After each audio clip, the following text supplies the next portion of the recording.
हम चूंकि depth first search का इस्तेमाल करते हैं, तो इसका मतलब ये है कि बी के बाद अब हम लोगों ने जो नेक्स्ट मूव लेनी है वो हम किसको चेक करेंगे, वो हम ई को चेक करने के लिए जो है वो जाएंगे। तो ई पे जाने के लिए हम लोग ई पे जाने के लिए हम लोग क्या करेंगे कि जो अल्फ़ा और बीटा की इस वक्त वैल्यू है वो किसको दे देंगे, वो ई को दे देंगे। तो इसका मतलब क्या हो गया कि ई में अल्फ़ा की वैल्यू जो है वो नेगेटिव इन्फिनिटी होगी और बीटा की वैल्यू क्या होगी, वो 3 हो गई। अब यही चीज़ अब हमने स्लाइड नंबर 28 पे जो है वो उस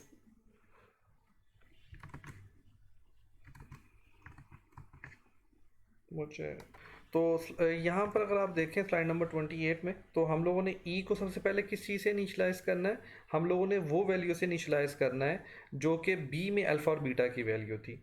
तो पहले हम लोगों को ए की वैल्यू क्या होगी, माइनस इन्फिनिटी होगी ई में, ठीक है, और बीटा की वैल्यू क्या होगी, वो 3 होगी, क्योंकि यही बी के में अल्फ़ा और बीटा की वैल्यूज़ थी।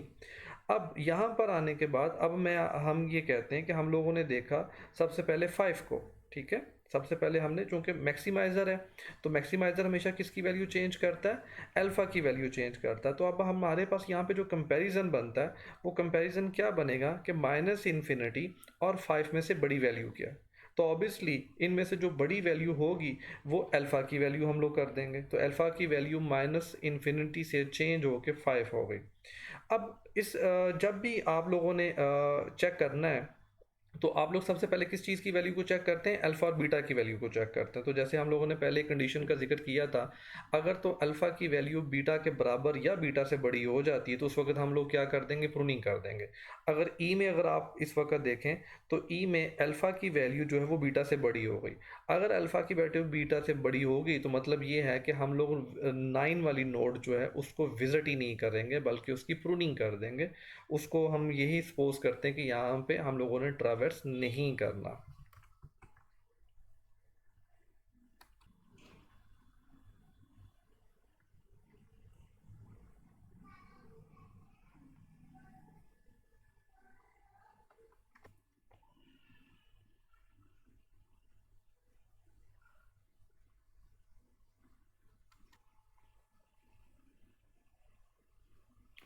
अब अगर हम ए की वैल्यू जो है, ए में जो हमारे पास अल्फ़ा और बीटा की वैल्यू है वो हमने किसको दे दी, वो सी को दे दी, ठीक है। तो आप अगर देखें तो सी की वैल्यू हम लोगों ने क्या कर दी, सी में अल्फ़ा की वैल्यू 3 हो गई और बीटा में बीटा की वैल्यू जो है वो सी में पॉजिटिव इन्फिनिटी होगी, क्योंकि कुछ साइन नहीं लगा हुआ तो साइन ना होने का मतलब क्या है, यहाँ पे पॉजिटिव है।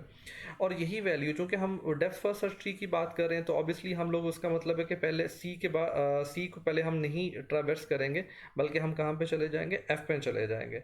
और एफ की वैल्यू भी हमने वही कर दी कि ए की वैल्यू जो है, अल्फ़ा की वैल्यू जो है वो 3 और बी की वैल्यू जो है वो पॉजिटिव इन्फिनिटी।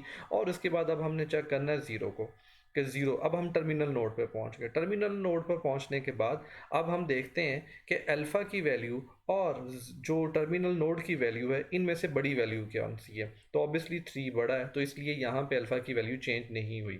इसके बाद फिर हम क्या करेंगे कि ए की वैल्यू को देखेंगे। ए की वैल्यू और अल्फ़ा में अगर हमने कंपेयर किया तो अल्फ़ा की वैल्यू चूंकि 3 ऑलरेडी बड़ी थी, 1 छोटा है, तो इसलिए हम लोगों ने अल्फ़ा की वैल्यू चेंज नहीं की।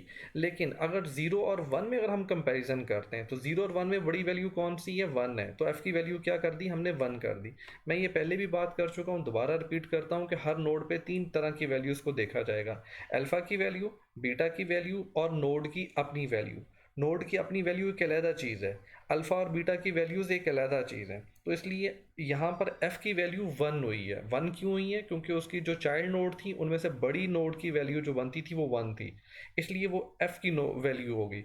लेकिन f में जो अल्फ़ा और बीटा की वैल्यू है वो चेंज नहीं हुई, क्योंकि अल्फ़ा की वैल्यू यहाँ पे हमने चेंज करनी थी। मैक्सिमाइज़र वाला पोर्शन है ये, और मैक्सिमाइज़र हमेशा अल्फ़ा की वैल्यू चेंज करेगा। अगर अल्फ़ा की वैल्यू यहाँ पर जो उसकी चाइल्ड नोड है उससे ऑलरेडी बड़ी थी, इसलिए अल्फ़ा की वैल्यू जो है वो चेंज नहीं हुई।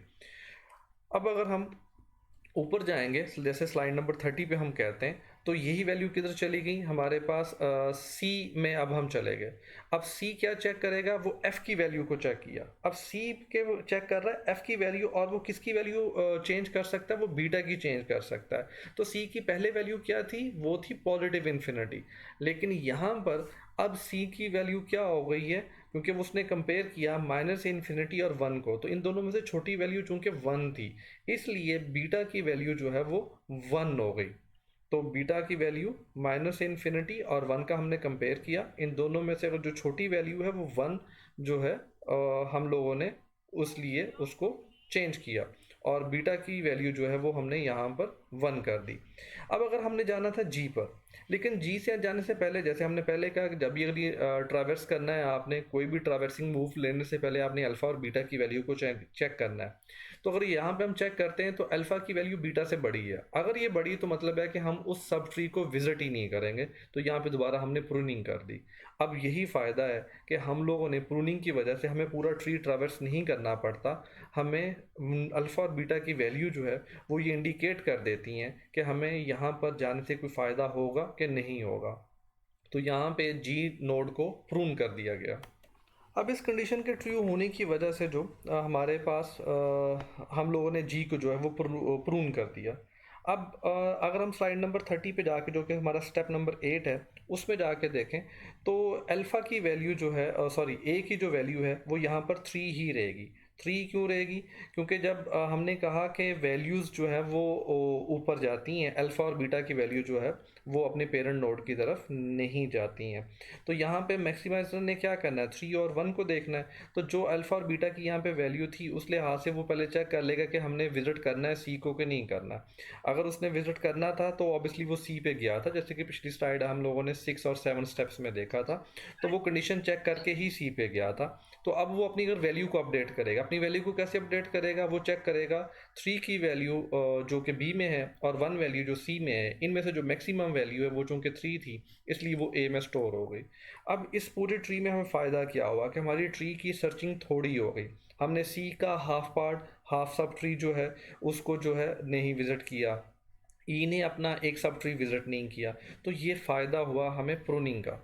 अगर मैं स्लाइड नंबर 32 की बात करूं तो हमारे पास दो तरह की जो है वो ऑर्डरिंग आती है, एक वर्स्ट ऑर्डरिंग और एक आइडियल ऑर्डरिंग। वर्स्ट ऑर्डरिंग क्या होती है कि जब हम प्रूनिंग अल्फ़ा बीटा प्रूनिंग कर रहे थे तो हमारे पास जो ट्री बना वो कुछ इस तरीके का था कि हमें हर एक नोड को विजिट करना पड़ा, हमें किसी जगह पे प्रूनिंग करनी ही नहीं पड़ी।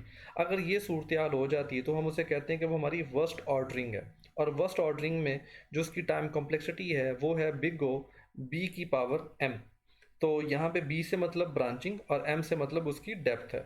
और अगर आइडल ऑर्डरिंग होती है तो हम कहते हैं कि ठीक है, हमारे पास जो ट्री था वो बड़ा ज़बरदस्त बना हुआ था, हमें ज़्यादा ट्रैवर्स नहीं करना पड़ा। तो उस सूरत में जो उसकी टाइम कॉम्प्लेक्सिटी है वो हम कहते हैं बिग ओ बी की पावर m डिवाइडेड बाई 2 है, कि हमारे पास जो डेप्थ है वो आधी हो गई, वो कम हो गई। तो ये उसकी आइडल जो है वो ऑर्डरिंग बनती है। तो यहाँ पर अब हमारा अल्फ़ा बीटा प्रूनिंग ख़त्म होती है। तो मैं इसकी एक दफ़ा दोबारा समरी जो है वो बता देता हूँ। अगर तो आप लोगों ने पेरेंट नोड से जाना है चाइल्ड नोड पे, तो यहाँ पे आप लोगों ने मुख्तलिफ़ चीज़ों को चेक करना है। पहली चीज़, आपने पेरेंट से चाइल्ड की तरफ जाने से पहले तो ये देखना है कि अल्फ़ा और बीटा की अपनी वैल्यूज़ क्या, कि अगर तो कंडीशन हमारी ट्रू होती है कि अल्फ़ा ग्रेटर देन बीटा है, तो इसका मतलब है कि आप विज़िट नहीं करेंगे, आपने वहाँ पे उस सब ट्री को प्रून कर दिया, काट दिया। दूसरी बात, अगर आपने अब विज़िट कर लिया उस सब ट्री पे, तो वहाँ पे आप जाके देखेंगे कि वहाँ पर उसकी अपनी वैल्यू क्या है। वहाँ पे हम उस नोड की वैल्यू को चेक करते हैं, उस चाइल्ड नोड की वैल्यू को कंपेयर किया जाएगा पेरेंट नोड के अल्फ़ा और बीटा वैल्यू से। अब अल्फ़ा से करना है या बीटा से करना है, ये हमें बताएगा कि वो लेवल किसका है। अगर तो वो लेवल है मैक्सिमाइज़र का, तो मतलब क्या है कि हम अल्फ़ा की वैल्यू को चेक करेंगे चाइल्ड नोड की वैल्यू से। अगर तो वो बड़ी होती है, चाइल्ड नोड की वैल्यू पेरेंट नोड के अल्फ़ा से बड़ी होती है, तो हम लोग पेरेंट नोड के अल्फ़ा की वैल्यू जो है वो अपडेट कर देंगे। लेकिन अगर ऐसा नहीं होता तो हम वैल्यू को अपडेट नहीं करेंगे। सेम ऐसे ही अगर यहाँ पर हम कहते हैं कि मिनिमाइज़र होता, जो पेरेंट है वो मिनिमाइज़र है, और उस वक़्त हम क्या चेक करेंगे, चाइल्ड नोड की ये देखेंगे कि उसकी वैल्यू पेरेंट नोड के बीटा से जो है वो छोटी है या बड़ी है, और उसके अकॉर्डिंग जो है वो उसको फिर जो है अपडेट करेंगे। अगर तो बीटा की वैल्यू पेरेंट नोड की वो छोटी है कंपैरेटिवली चाइल्ड नोड की वैल्यू को, तो हम पेरेंट नोड के बीटा की वैल्यू चेंज नहीं करेंगे। लेकिन अगर बीटा की वैल्यू बड़ी होती है चाइल्ड नोड से, तो हम उसको फिर अपडेट कर लेंगे।